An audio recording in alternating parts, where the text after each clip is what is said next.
On the cricket that's playing in the World Cup at the moment, the West Indies are playing at the minute, and you'll remember, of course, that we won our first match yesterday. Yeah. We beat Afghanistan. See, I told you that you were no, but let's not get carried away. Afghanistan is not a renowned cricketing nation, you know. So there's still a lot of work to do for the Proteas. Yeah. But we'll give you an update coming up shortly. And for Banyana as well. Oh yeah, but we can beat Germany. Yeah, no, I'm convinced. Believe. We've got to do it. So that and more, of course, after the ad break.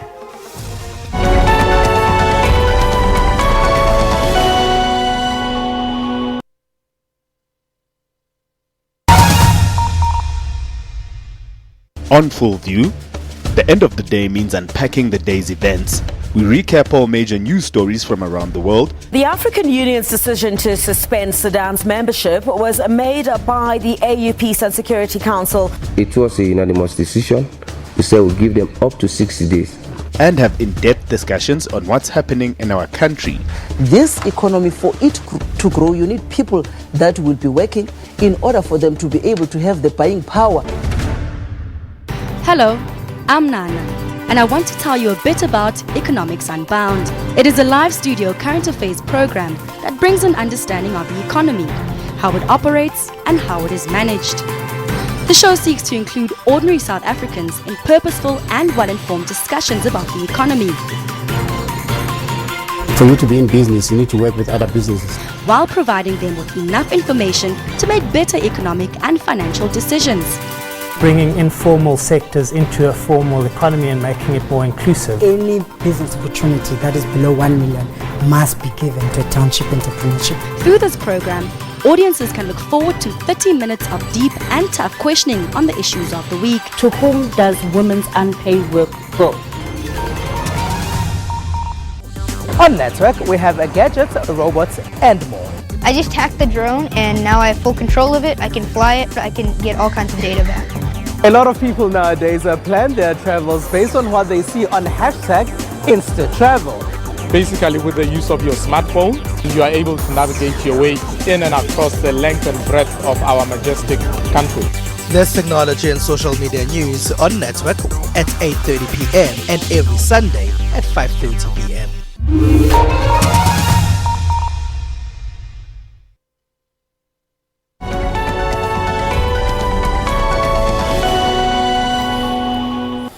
Right, welcome back. You're still watching SA Today. We're still in the first hour, and we're going to catch you up with some sport now. And of course, two big events taking place, a number actually, the Women's World Cup and the Cricket World Cup. And I can tell you that at the moment, the West Indies are playing Bangladesh. The West Indies, after 50 overs, they've finished batting now, and they scored 321 for 8. That's the run rate, the runs that Bangladesh has to now chase, but they're going to be batting shortly, and we'll try and update you certainly in the next hour with that. So Bangladesh chasing West Indies innings total of 321 for 8 after 50 overs, and that match will resume shortly. They're on a break at the minute. Okay, let's take a look at golf now. American Gary Woodland became golf's newest major winner at the US Open at Pebble Beach in California. Woodland maintained his composure in the final round to hold off two-time defending champions Brooke Koepka for a comfortable 3-stroke victory in the end. Just slide it in there ever so. Woodland started the final round at Pebble Beach with a one-shot lead over his compatriot Koepka and England's Justin Rose. He rolled in consecutive birdies on the second and third holes, but a bogey on the ninth saw him turn in 34, but still leading by 2.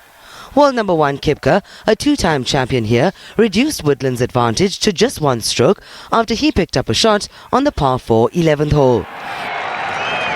Broke a little bit to the right at the end. Rose, also a former champion, took himself out of contention with back-to-back bogeys on the 12th and the 13th holes, and then another at the 15th hole, which saw him finish tied for third place, 4 shots off the pace. With Koepka hot on his heels and pressure mounting, Woodland managed to hold his nerve, earning another birdie with a great approach shot on the par 5 14th hole to regain his 2-shot lead. What a shot that is! Kipka couldn't muster any of the magic that saw him triumph here on 2 previous editions, closing with 5 straight pars and a 68.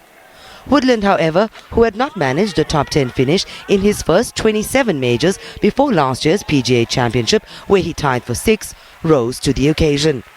Securing his maiden major title in fine style with another birdie on the 18th, he eventually signed for a 69, but his total of 271, 13 under par, was 3 strokes better than Kipka. Gary Woodland has won the U.S. Open.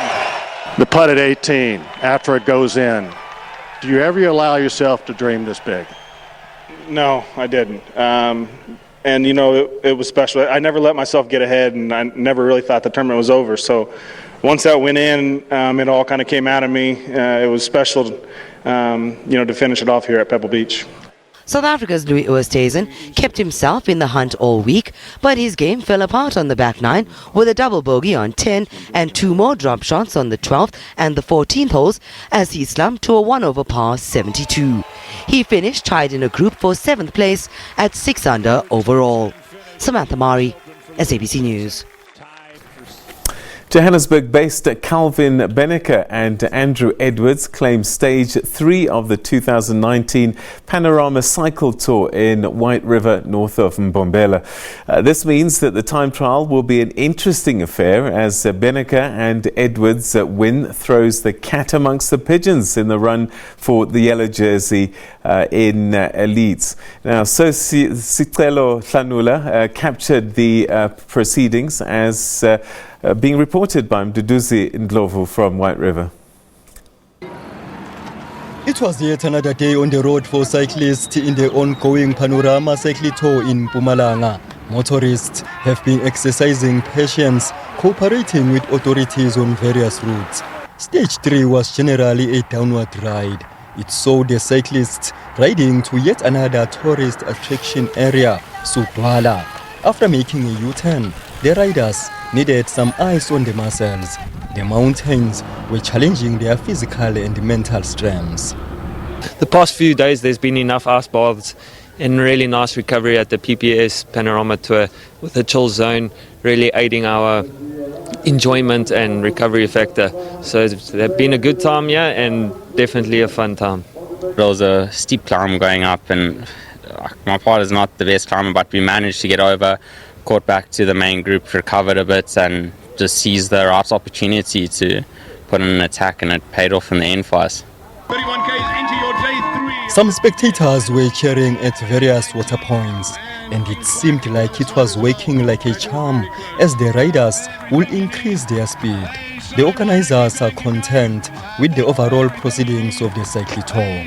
It's the 14th time that we run it, and over the last few years it's grown and grown and grown from strength to strength. This year is for the first time for elite riders as well, and they just feeling the water, but we believe in the future they will more and more, and the best of the riders will come and join us here on the PPS Panorama Tour. The big question is, who will take home the yellow jersey at the end of the 14th edition of the Panorama Tour? Calvin Beneke and Andrew Edwards will be wearing the yellow jersey during the time trial, but the teenagers from Mbombela, Callum Ominston and Asha Biggs, who won stage 1 and stage 2 of the event, will be hoping to reclaim the jersey from the 2 come the end of the time trial, which is stage 4. Mduduzi Ndlovu, SABC News, Whiteriver in Mpumalanga. Rugby World Cup fever is building up. The Webb Ellis Rugby World Cup trophy has been blessed by Shinto monks during a ceremony in Japan's former capital, Kyoto. It will then embark on a tour of the country ahead of the tournament in September. During the blessing ceremony at the Shingogamo Shrine, monks prayed for a successful tournament. The shrine holds a special place in the folklore of Japanese rugby, as it's believed to be the site of the first rugby match in Japan's western Kansai region. Japan is the first country outside of rugby's traditional heartland to host a World Cup. The hosts will take on Russia in Tokyo in the opening match.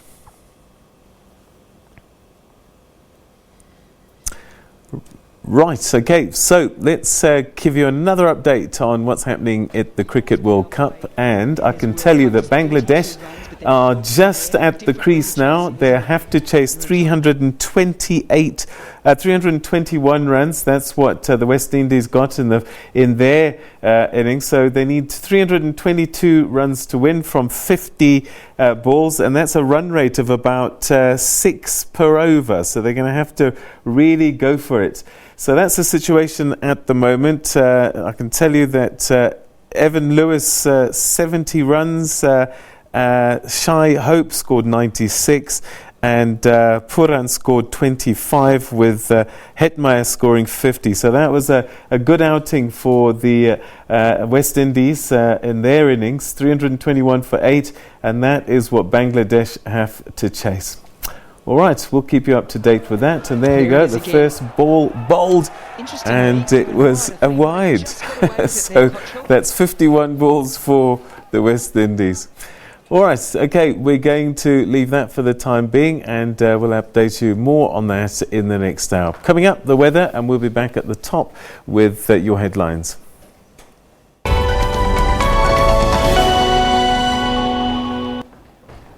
Very good day and welcome. Let's get you those weather conditions for today as well as tomorrow. Clear skies over the western and also the central regions of the country, just partly cloudy over the extreme northeastern parts, moving towards the interior of Mozambique as well as the coastal regions.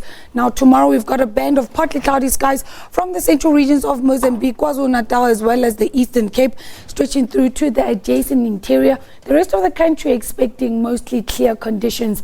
Our overnight temperatures seeing -2 for Bloemfontein, Bethlehem down to -3. Sutherland expecting a -2 overnight. Slightly warmer along the coastal regions, Port St. John's and Durban both down to 12. Richards Bay an overnight low of 14. Now Gauteng is expecting mostly clear conditions for tomorrow. It will be cool. Johannesburg at 22 is your maximum in Vereniging as well as Pretoria. Limpopo expecting clear skies, just some high level cloud to start off with. Lephalale peaking at 23. Tabazimbi expecting 21. A warm day in Tanin with a maximum of 25. Mpumalanga seeing fine conditions. Carolina will be cool at 20. Ermelo as well seeing a maximum of 20. Emalahleni expected to peak at 22. KwaZulu-Natal expecting those partly cloudy conditions along the coastal region stretching through to the adjacent interior. It will be cool across the province, warm in places where Richards Bay will see a maximum of 25. Kokstad seeing a maximum of 21. The Eastern Cape seeing partly cloudy conditions over the eastern parts leading to the coastal regions. Otherwise a fine day over that northern interior. Cradock 24. Graafrenet expecting 26. Port Elizabeth will peak at 24, while Willemore will be cool at 22. The Western Cape seeing mostly fine conditions. Laingsburg 25. Cape Town peaking at 25 as well. Beaufort West seeing a warm day with 26. Along the coastal regions, Kipagalas will be slightly cooler with a maximum of 23. Mostly clear skies expected for much of the Northern Cape. Just a bit of high level cloud to start off with. Carnarvon at 24. Appington peaking at 26. Slightly cooler over the southeastern parts, the R expecting a maximum of 21. While the Free State will be clear as well. Cooler along the border of Lesotho, Wepener, Vicksburg and Bethlehem expecting maximums of 19. Over the central regions, Kroonstad, Welkom and Bloemfontein peaking at 20. The last of the provinces, that is the northwest, seeing high level cloud in the morning, but expecting to clear up for the rest of the day. Mahikeng reaching 23. Tosca a maximum of 24. Over the southeastern parts, 22 across the board. Lichtenburg, Klerksdorp and Potchefstroom. That's all from your weather. Do stay tuned to SABC News.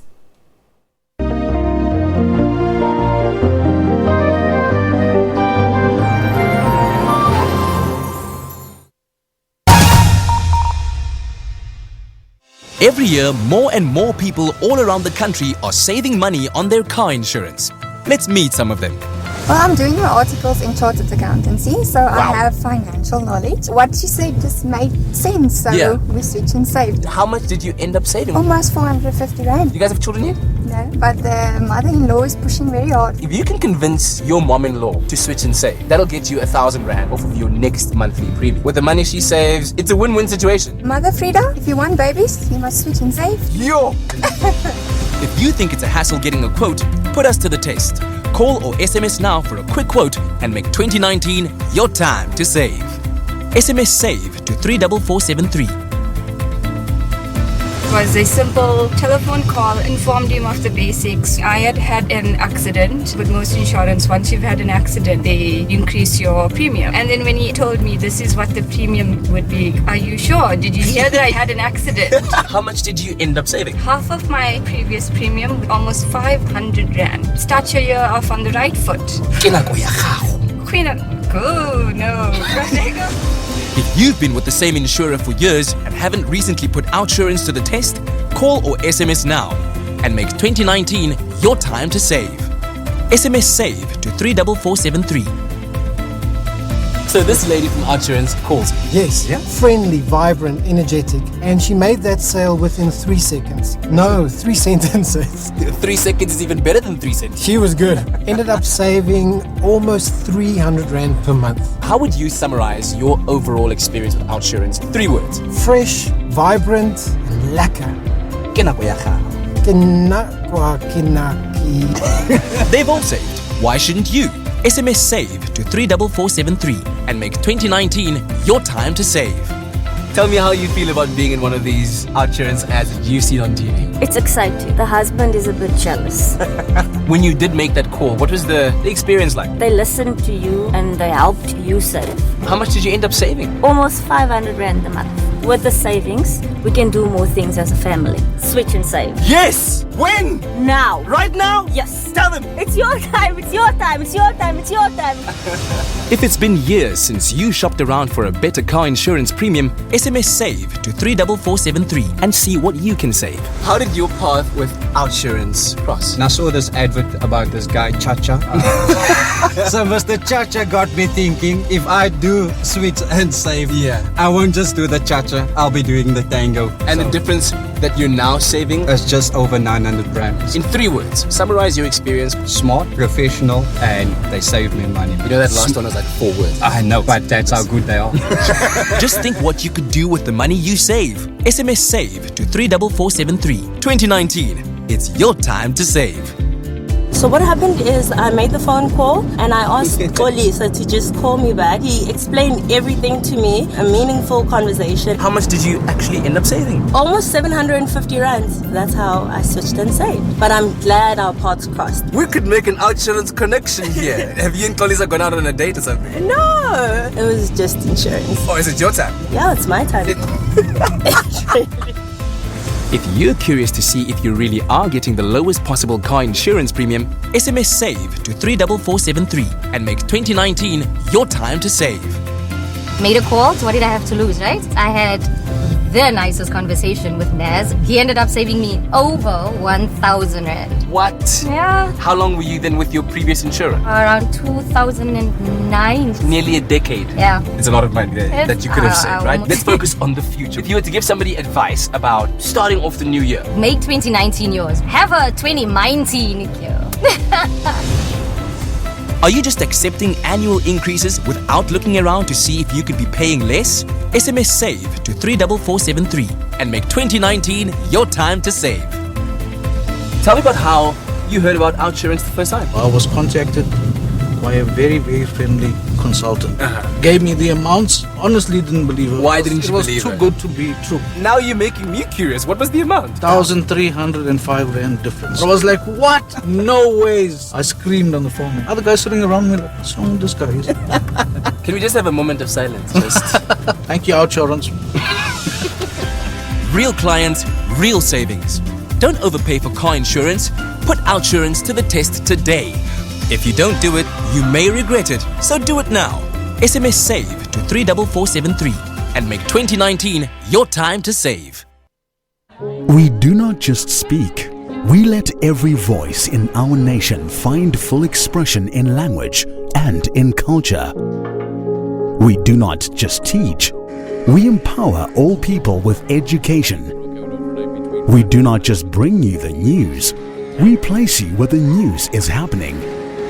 We do not just entertain. We take you on journeys. We do not just broadcast sport. We create an arena for sporting heroes to inspire you. Ours is not just a job, it's a calling to ensure that everyone in our nation is informed, educated, and entertained. We're able to do this because you do your part. SABC TV licenses. It's all made possible by you.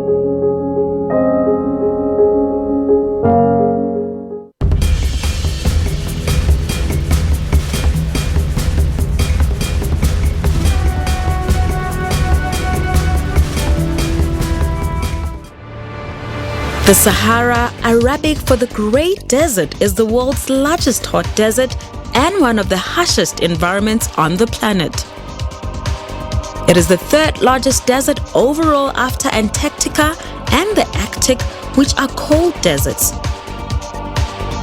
At 9.4 million square kilometers, the Sahara engulfs most of North Africa.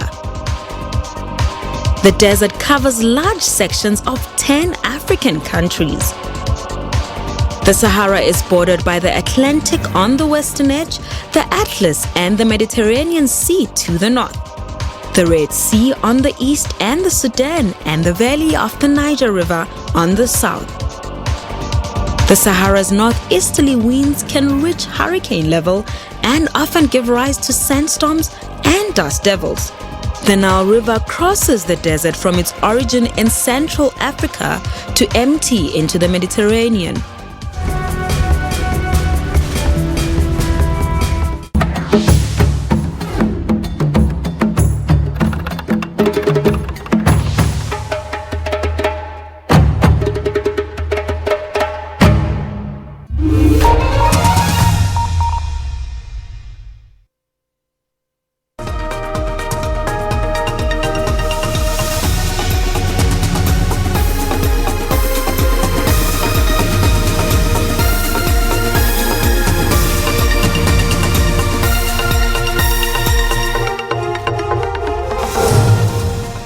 It's just gone 1600 hours Central Africa time. These are your top stories this hour. At least 35 people have died on Limpopo roads this past weekend. 24 in a horror crash between a minibus taxi and a bus in Giyani.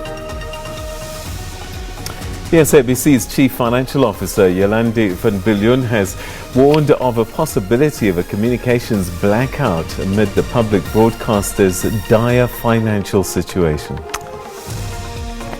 And Kenya is on high alert. A person crossing the border from Uganda is quarantined with suspected Ebola.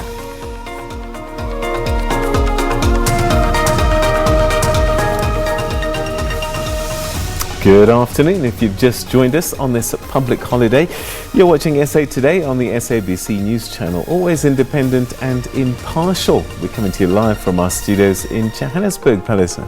Yes, indeed. So it is a holiday, by the way. Yes, it is, isn't it? Yeah. I could tell because there was no traffic. Yeah, no, that's the only positive thing. All right, and my name is Palisa Shubisi. We are now in the second hour of SA Today.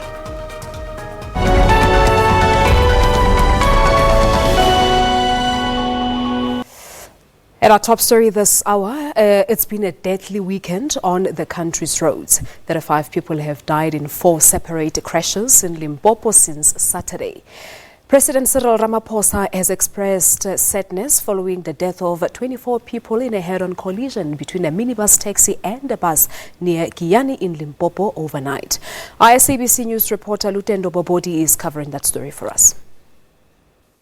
4 of the injured who survived the crash were transported, and I can tell you we were given access into the wards, and we managed to see 2 of those who were said to be critically injured, but they are now in a very stable condition, and the officials are working on them. The Deputy Minister of Transport, Digaleti Magazi, has been here talking to the people, to the families of the deceased, and right now she joins me.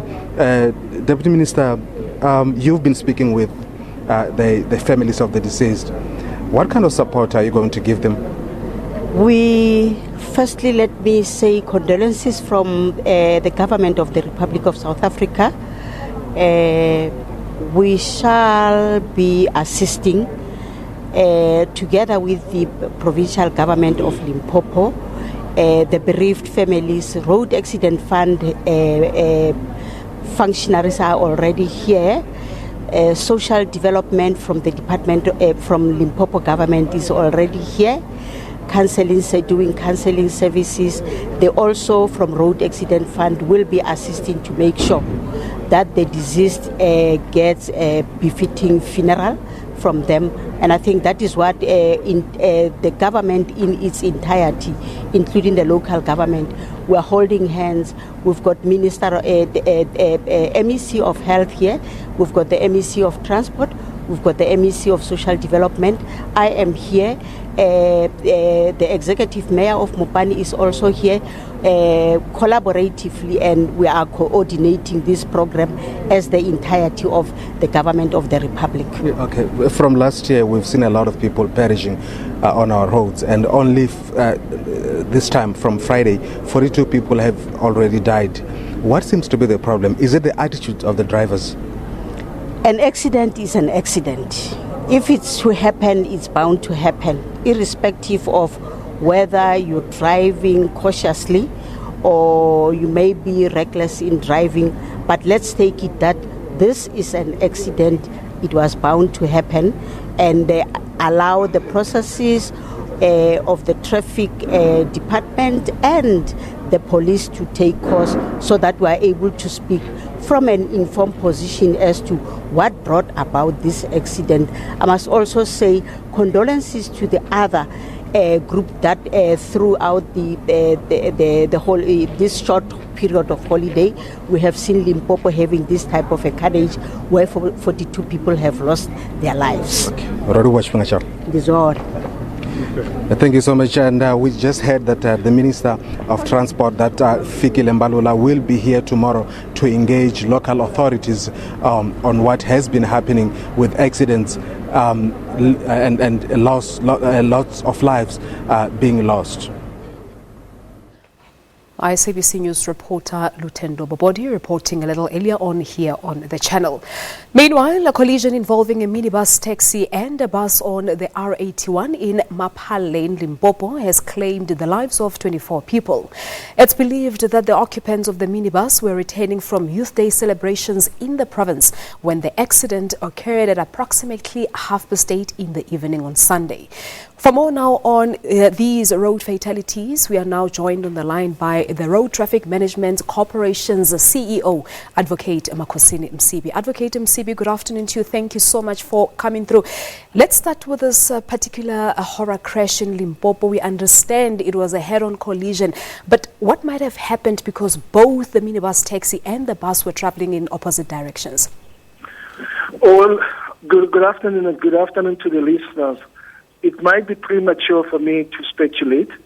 Our team of the crime investigators, they're still on the scene, compiling a report and looking into the cause of the accident and giving us the details. So it would be premature for us to give speculative and all these other issues. We're just waiting for the technical report. There are also some reports, Advocate, that the minibus was overloaded by an additional 10 people when this accident occurred. That point we can confirm at this point in time that the minibus, it's a 15-seater minibus. However, it consisted of 25 passengers.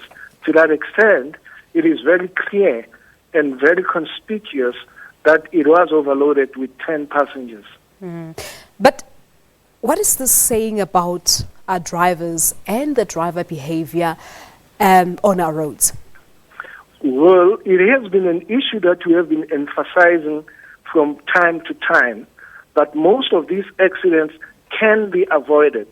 They are due to human error. And we are saying the human error or the human conduct because this could have been avoided. This accident wouldn't be sitting with 25 fatalities had the driver of the vehicle only loaded 15 passengers. But also, we all also indicate this point and buttress this point to the fact that even as passengers, we must refuse to be loaded like animals in the cars. If some of the passengers had also refused to be in there, we could have been talking of a lesser number. However, we send our condolences to all the families, and we regret what has taken place, because it's our standpoint that we could have avoided this fatal crash, which is very horrific. But to that extent, we still continue to urge all our road users, both the motorists and the pedestrians, as well as passengers, that can we be cautious and value our lives.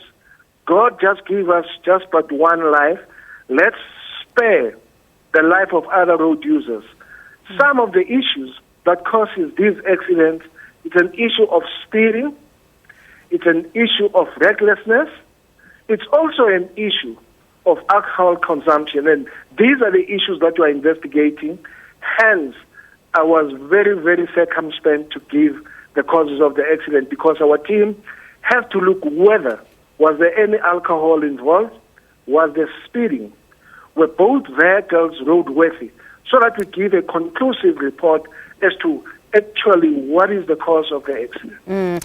And we also understand that there is another accident that RTMC is investigating on the same stretch of road at Dingamanzi village between Guyana and Polokwane. Apparently this is where two vehicles collided in the early hours of Sunday morning. 6 people were killed in that particular crash. We're investigating 3. In Polokwane it's 2. Is the one that is around Guyana and the one that's at Claim 34. We're also investigating an accident around Verena.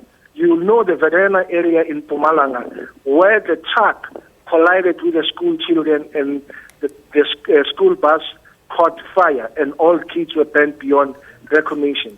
It is the same area, the same stretch of area that we are also investigating. And this is the point that we always give information that we have hazardous roads in South Africa. Please, let's all drive cautiously. But we, from time to time, we investigate those stretches of road. But what needs to happen going forward, Advocate, as you say that in most cases this is a human error, the accidents could have been avoided. We're reporting now, besides this Limpopo province crashes, 2 people also lost their lives in KwaZulu-Natal, 7 were injured. We're reporting that 3 died following a head-on collision 3 kilometers from Villiers in the Free State as well. What needs to happen going forward? Well, we have been advocating, and we do believe that we are now towards the point where we're going to be successful. We're raising 3 fundamental aspects. We have been saying that there is an urgent need to reclassify our laws, to classify some of the reckless driving, reckless and negligent driving, as well as speeding, and those that are driving under their own control, to classify them to Schedule 5. This has a very significant impact because it works and serves as a deterrent, but it also ensures that people take responsibility. That's one of the issues. The second issue is to ensure that our law enforcers are 24/7 on our road. We know that we have the paucity of the law enforcement simply because most of our traffic law enforcers are employed in terms of the Public Service Act, and they can only work for 8 hours, and beyond that, it's overtime. That's one of the issues. The third one is education and advocacy that we are also dealing with, because the 3 can complement one another to ensure that long-term we have the desired results. All right, Advocate, we'll leave it at that. And we do know that motorists are returning home now as it is after this long weekend. Advocate Makhosini Msibi is the Road Traffic Management Corporation's CEO, talking to us about the crashes that we have seen on our roads this long weekend, and basically saying that they've been advocating for a need really, or the need to reclassify the certain sections of the law, classify certain offences to Schedule 5, so to make sure that that will serve as a deterrent to other motorists. 5 people have been arrested for serious crimes, including rape and murder in Nyanga on the Cape Flats this long weekend. Western Cape Community Safety MEC Albert Fritz is due to meet with Police Minister Beneke in Parliament tomorrow to discuss ongoing crime and gang violence. A commission of inquiry into gang violence is expected to be announced by the Human Rights Commission this week. Fritz says that over 2,000 people have died, mostly due to gang-related incidents since the beginning of November last year. He's reiterated the call for communities to take back their streets by getting involved in community policing forums. Now, when the rule of law starts disappearing, then I think we all worry. We don't want another Brazil, the Lavelas, where gangs control everything, where the police and everyone else is completely incapacitated. I think we need to really make sure that the rule of law happens, that it takes place, and that people have faith in the rule of law, that when they report something to the police, that it will be investigated and that there will be consequences. I really think that's important. We need our communities also to take back our streets. Moving further afield, a court in Uttarakhand, a state in northern India, has objected to the hosting of the grand double Gupta wedding, which is set to be held from Tuesday. This, it says, is due to the large-scale event being held in an ecologically sensitive area like Auli. The court has questioned the state government for giving the Guptas permission to host the wedding in the ski town. The court is of the opinion that the wedding will take place at an ecological cost to the country. It's also asked the State Pollution Board to visit the wedding site and file a status report on the damages by Tuesday. The Gupta family has been asked to deposit $700,000 in court as compensation. The brothers have reportedly paid the state government $42,000 for use of the ski resort. So, big wedding in the offing. Yeah. Bigger than Sun City. Bigger than Sun City. Coming back home now, former President Kgalema Motlanthe has addressed the Gauteng Youth Expo in Johannesburg earlier today. The expo focuses on getting young people involved in technology. That will help them to be able to take part in the digitally driven economy. The program is called AI in Africa, a series of boot camps for young people aged between 15 and 18 years, targeting those from historically disadvantaged communities. Now, dial forward to 2019, when we speak of the fourth industrial revolution and smart devices. You were informed here that even banks are shutting down their branches because the nature of banking system has changed, because now people do e-banking and stuff like that. So what I want you to think about is, and how to understand the fourth industrial revolution, is that what we're really talking about is the story of tools.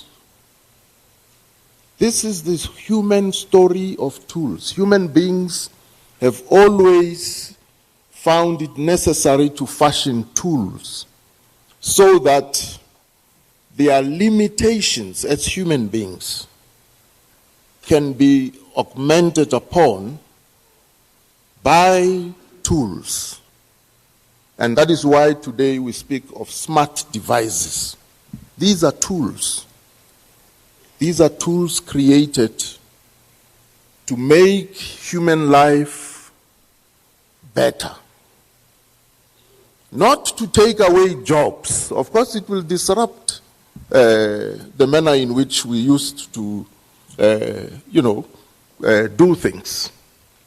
But it is actually, essentially, the essence of it is to improve quality of life of human beings, so that you are no longer subjected to the drudgery of labor. Because now, if you're a farmer, in the olden days, 5 years ago, actually, 5 years ago, if you had a farm, you would literally have to wake up early in the morning, get into your bakkie, and drive around to check that the periphery fence of your farm is still intact, there are no holes, and so on. Today, a farmer doesn't have to do that. They sit at home and using smart devices, the drone goes around to check.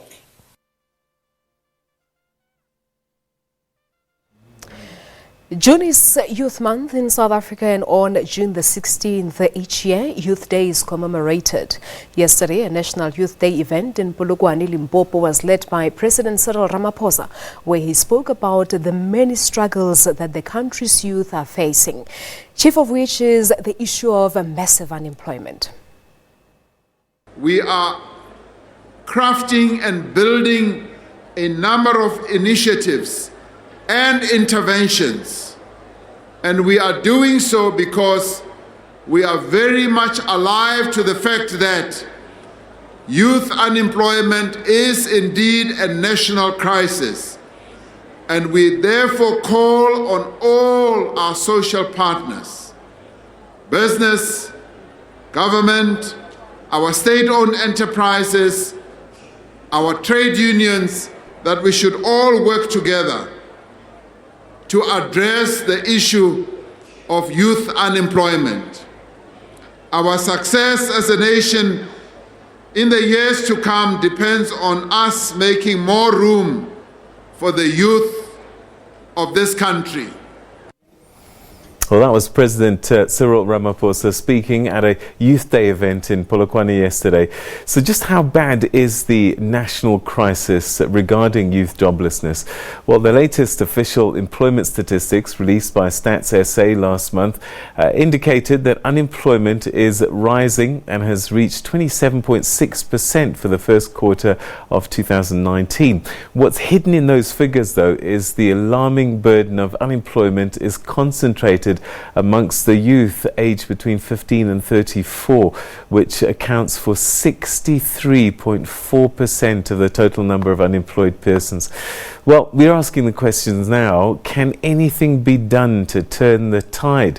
Academic and career specialist at Boston City Campus and Business College, Dr. Linda Mayer joins me now to give us some clues. Thanks so much for joining us. Great to have you on the program once again. Thank you. All right, so the President spoke about it yesterday. When we got the unemployment figures in May, they were quite shocking at the time.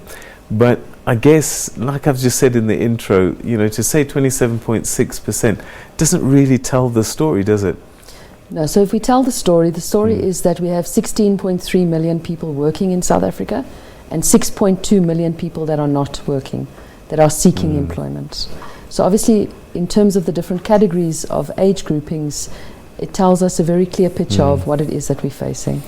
All right, well, you talk about age groupings. Let's take a look at this graph, and it tells us, I think, a few things. But so the statistics are there, 15 to 24. I mean, they're quite young, so a lot of these have just left school and perhaps have got their first tertiary qualification.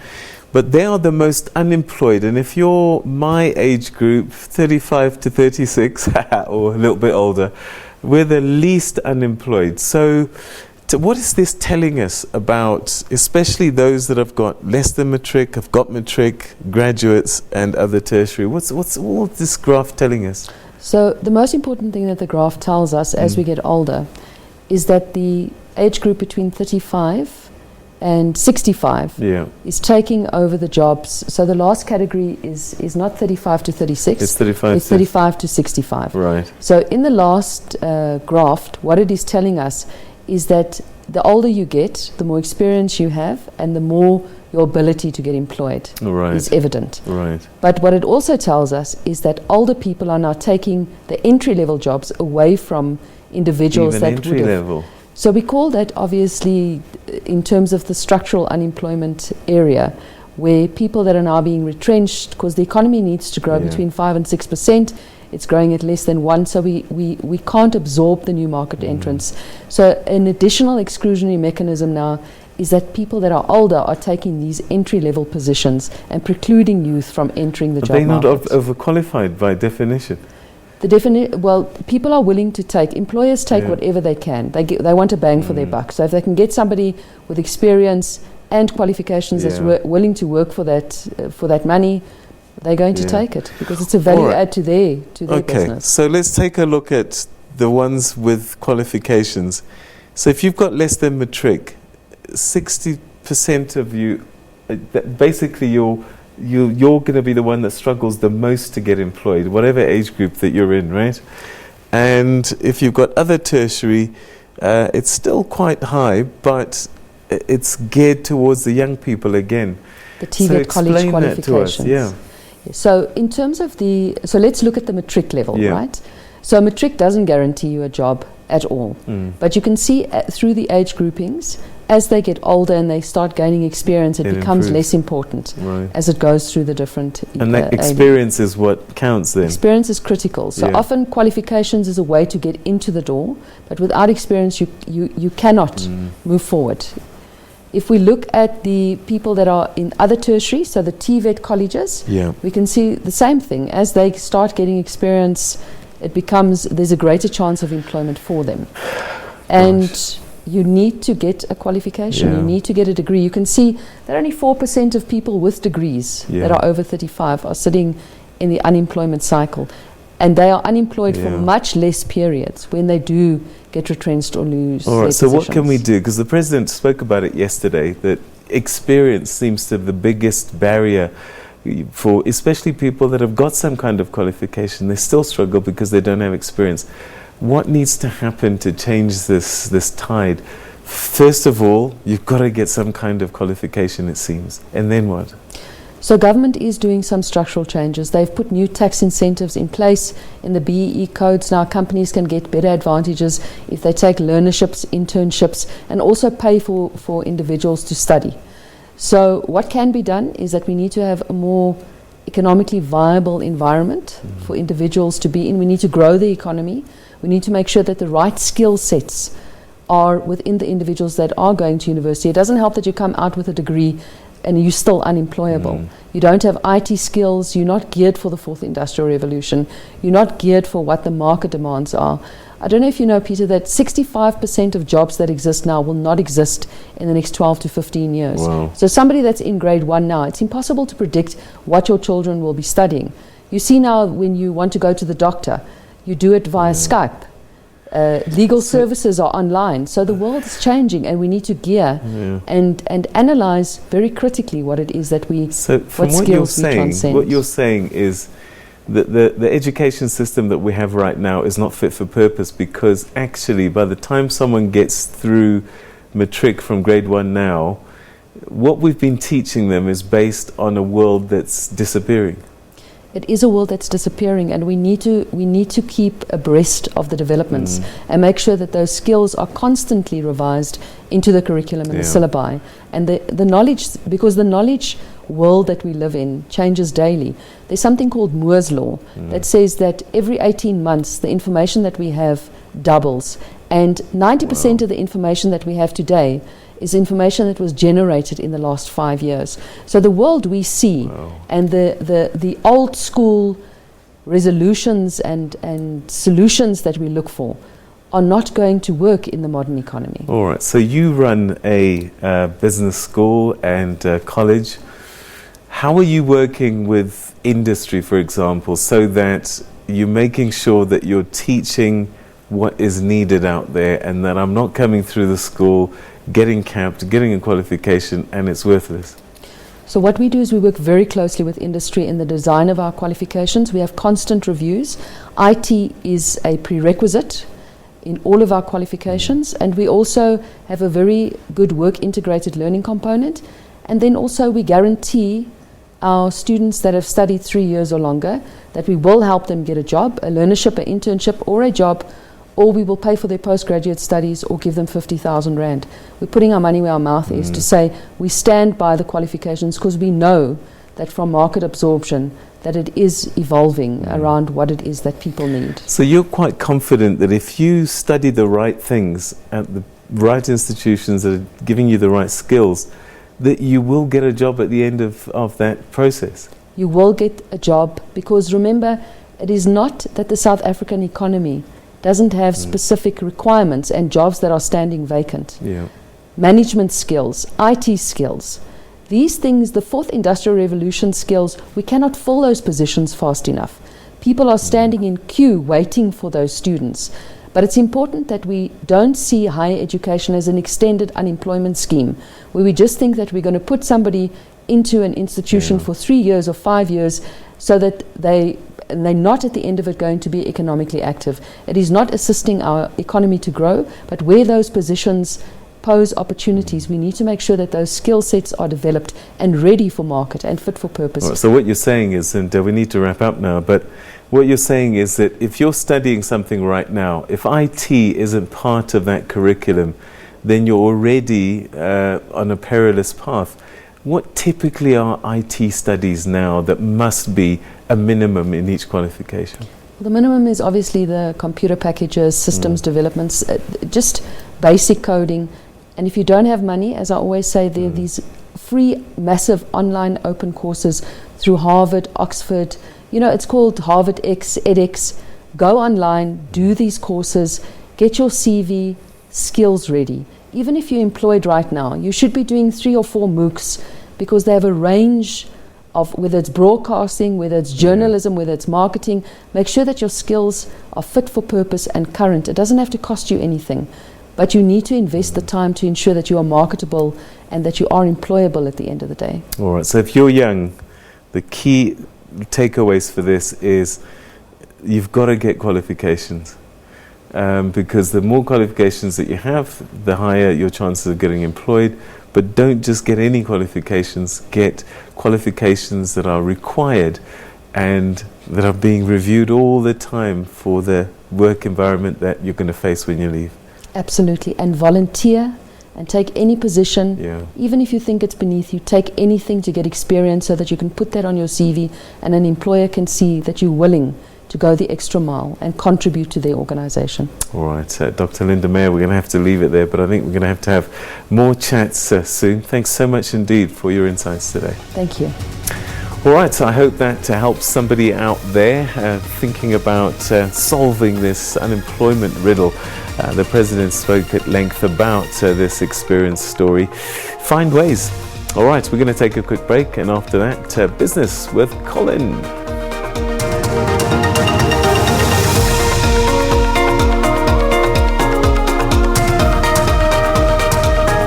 People all around the country are saving money on their car insurance.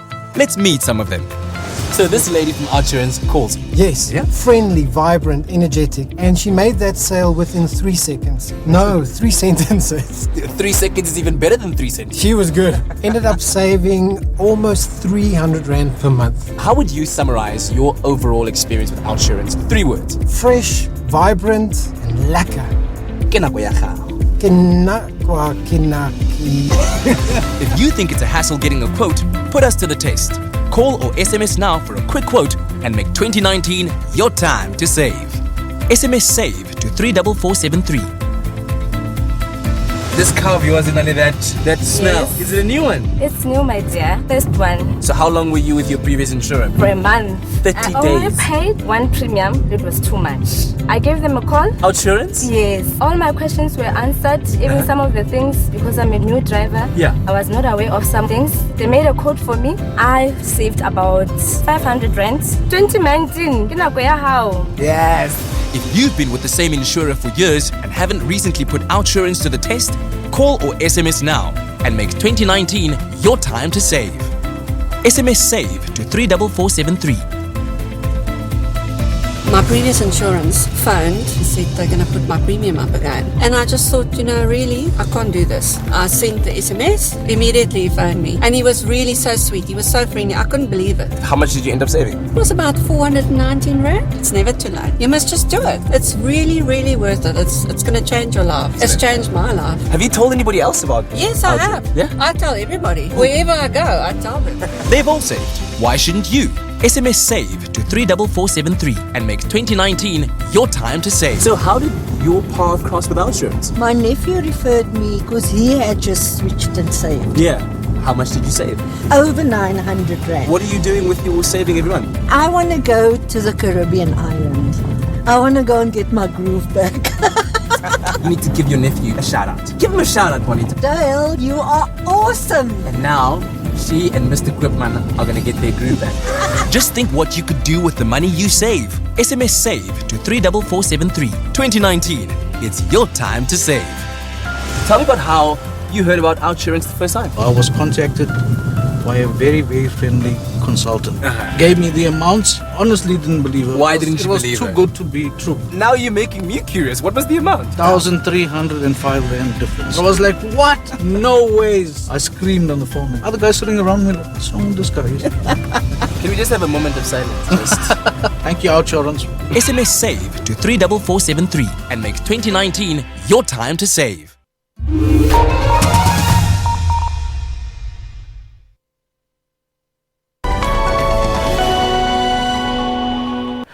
Welcome back. Well, Peter, you are right. On the business side of things, we're talking money, but some small and medium enterprises in South Africa experience challenges of funding, causing an 86 billion rand credit gap. As a result, they find it difficult to sustain their operations and default on their loan repayments. Each year, the number of SMMEs in the country decreases due to their inability to access finance. So joining us in the studio to talk about this is founder CEO Aidan Yana to speak to us about alternative lending available for SMMEs. Thank you very much for coming, sir. Thank you for having me. It's a pleasure. Alternative funding. Yeah. How different is it from the normative way of financing businesses? Sure. So essentially lending, it's one of the oldest transactions that's been recorded in history. Someone gives money and gets money back from it. So when we say alternative lending, we mean lending that's taking place outside of the formal banking sector in South Africa. We see small businesses in the country having such difficulty accessing funding from the banking sector. They ask for a lot of paperwork, very long turnaround time, plus minus 12 weeks. And we just believe that to grow the economy in South Africa, there has to be a way to empower small businesses and allow them to access funding in a quick and efficient way. By so doing, how does it help businesses to really get off the ground? Because are you saying that as soon as they get finances, the issue of business funding will be a thing of the past? No, so the way we see it is we see ourselves as a partner. We see ourselves holding their hands and going through the entire business life cycle with them. We don't see us coming, helping them once and letting go. We see currently in our book a 50% retention with existing customers, and we've only been operational for 12 months. That means that customers, 1 in every 2 customers that took funding from us comes back and asks us for more. So we see ourselves as an ongoing credit facility that they can tap into. You know, a lot of businesses have a lot of money tied up in the debtors book. They've got a lot of stock sitting on the shelf which will convert into future revenue. They just need that sort of bridging and that sort of funding to just get them over the edge.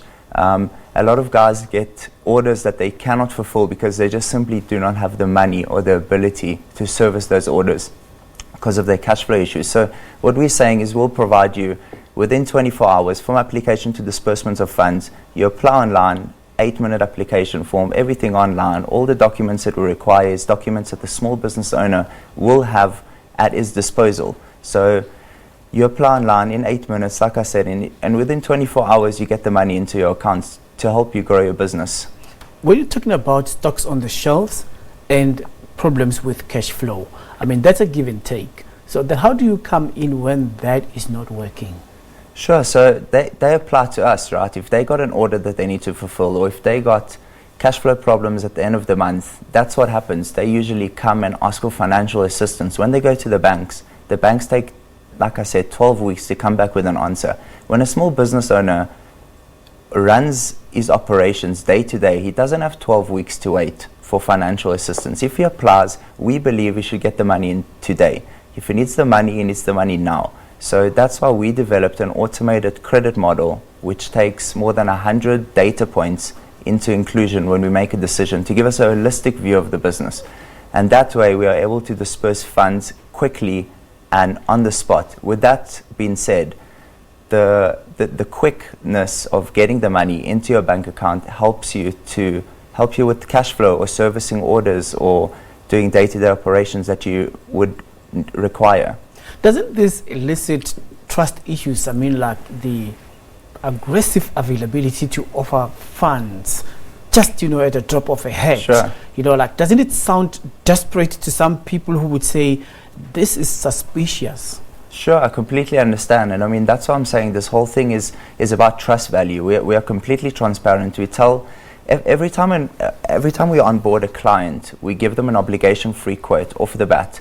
That obligation-free quote tells them exactly how much they take and how much it will cost them to service with their interest. We also have a bespoke collection mechanism where we determine the cash flow patterns of each business, and we determine whether the debit orders will be on a daily, weekly, bi-monthly, monthly basis. Therefore, we give them a price on how much it will cost them every day, week, month to service this loan. And that way they can see how much it will cost them, and that way the transparency gives us that trust factor.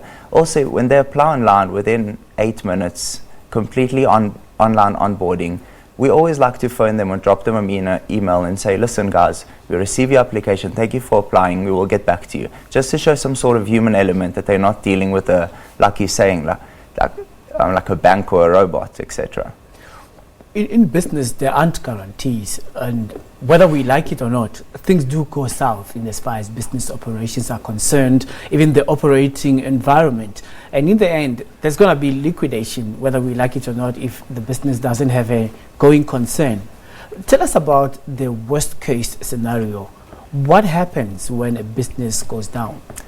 Of course, so that's something we never like to think about, but that's the harsh reality that will happen. The nature of Funde is we do not take any sort of security for the funding that we provide.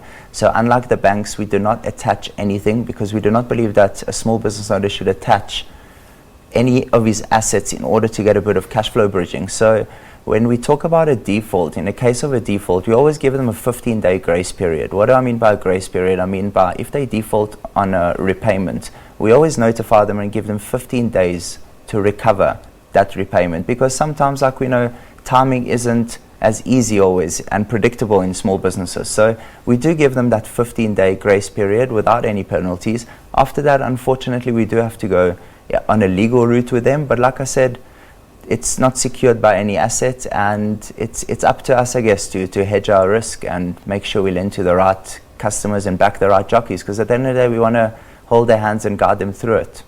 How long does one's business have to be operating for to qualify for your funding criteria? So unfortunately, we don't do startup funding. I know it's a big gap in the country, but we are not there yet. So what we do is we provide 20 to 500,000 in loan size, 3 to 12 months in term, and we only provide to businesses that have been operational for longer than 1 year, because we do want to see a bit of track record to do our own underwriting and analyzation of the business, and we do want the business to have minimum of 1 million rand in annual turnover. So we do want them to be in the formal sector of the SME market, and we do want to see a bit of traction. In a country where we're trying to grow businesses, startups will be the factors that are also needing attention. Why are you not funding them? Unfortunately, and it's definitely something we'd want to look at in the future, but unfortunately right now we do not have enough data to underwrite startups. There's no track record, there's no bank statements which we can analyze, there's no VAT statements, there's no lease agreement in place. There's a lot of the data points which we extract and plug into our automated funder score, which is our proprietary underwriting model, is data from existing businesses. We have not got there yet. We would like to decrease the 1 year operations to a bit lower, but we're definitely not there yet. We would like to get there because, like you're saying, that we need to fuel the economy. We formed Fundo on the basis of fueling the economy. We need to grow small businesses, and by providing them quick and efficient term loans, that's the only way they can grow. We still do not have the solution to fund the startups, but hopefully we'll get there one day. All right, all the best and good luck. Thank you, I appreciate it. All right, thank you very much. That's the Fundo CEO, Idan Nyan, who was talking to us about alternative lending available for small business enterprises. Let's take a break, and when we come back to some sporting news, stay with us.